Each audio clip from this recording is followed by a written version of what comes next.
everyone. Welcome to week 2 of the Capitol Report up here on the Hill at the Legislature.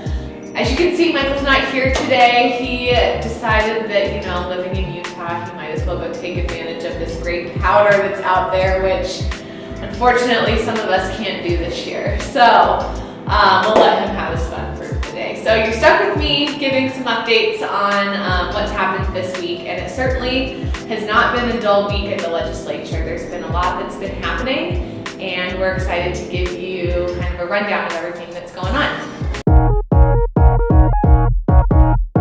So the first and unfortunately scary bill that we've encountered this session is HB 220, the Radioactive Waste Amendments, which is being run by Representative Carl Albrecht. This bill is one that Heel is very much opposed to. What it does is two things. The first is that it effectively removes the ban on Class B and C waste that is currently in state law. So this ban was initially implemented in 2005 when it was passed by the state legislature in accordance with an agreement with the governor and Energy Solutions. And that ban was put into place to protect public health. There were concerns that as a state we didn't want to expose citizens to the potential danger that B and C waste could provide. And so what this bill does is effectively removes that ban by allowing the division director of the Division of Waste Management and Radiation Control to, on a case-by-case basis, make a decision on to whether those waste streams that could be classified as B and C could come to the state. The second thing that this bill does is adds a clause that could affect unique waste streams and their classification. And in terms of depleted uranium, this is something that we're really concerned about. Depleted uranium is currently a Class A waste when it comes to the state, but it gets hotter over time. And under this change, depleted uranium would only be considered Class A, and those long-term effects would not be taken into consideration under the assessment. And so, removing the ban on Class B and C waste and changing the classification scheme and what the division has to consider are two things that we're really opposed to in this ban. Some of you may have seen your email recently. We recently sent out an action alert.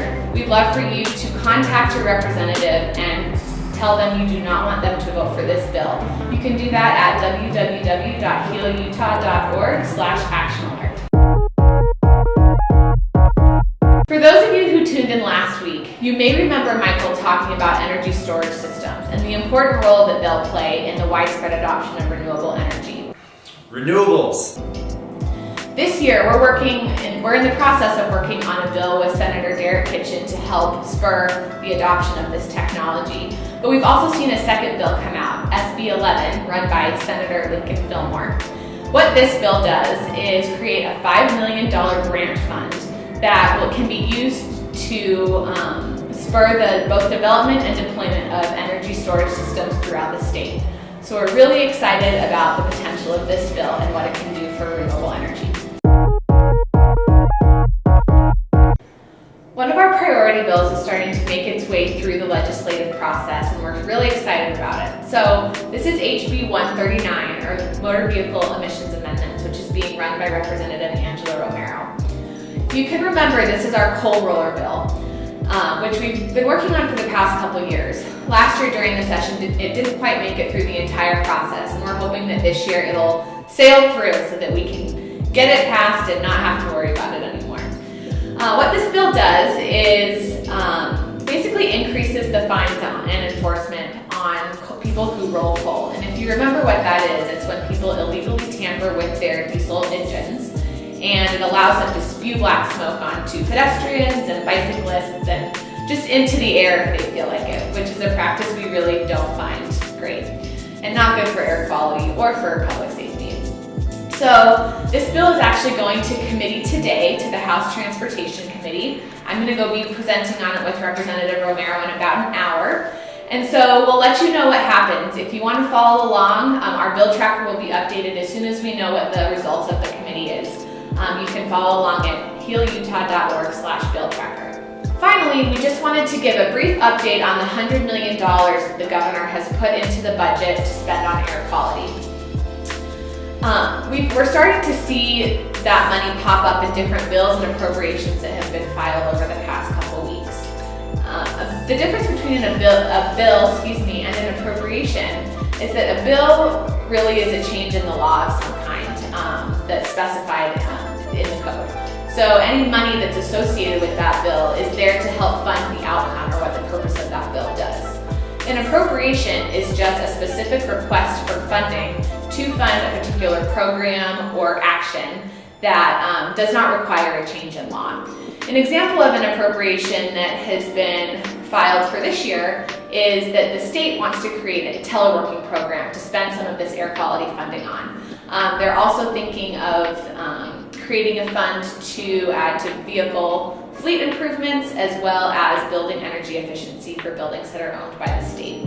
So that's kind of the difference between the money that we're seeing in the bills versus the appropriations.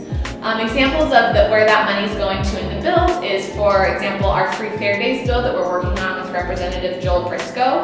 Some of that money we've asked to be spent on that Free Fair Days program.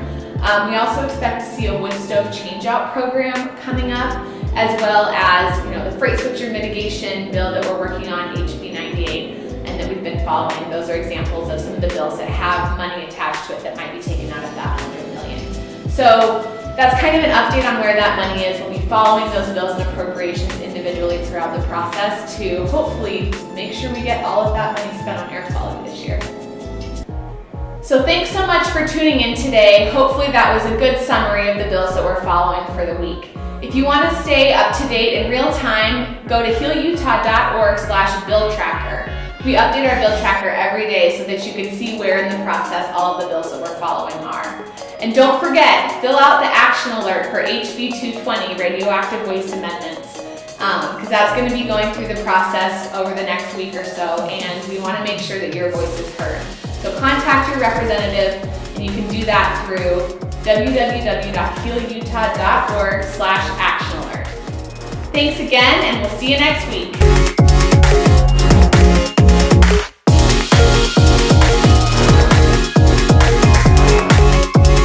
This episode of the Capital Report is brought to you by Merit Medical. Merit Medical is a customer-focused healthcare company that is innovating and delivering a diverse range of products that improve the lives of people, families, and communities throughout the world. Heal Utah business partners believe in the importance of our work, but their support is not necessarily an endorsement of any legislative or regulatory position taken by Heal Utah.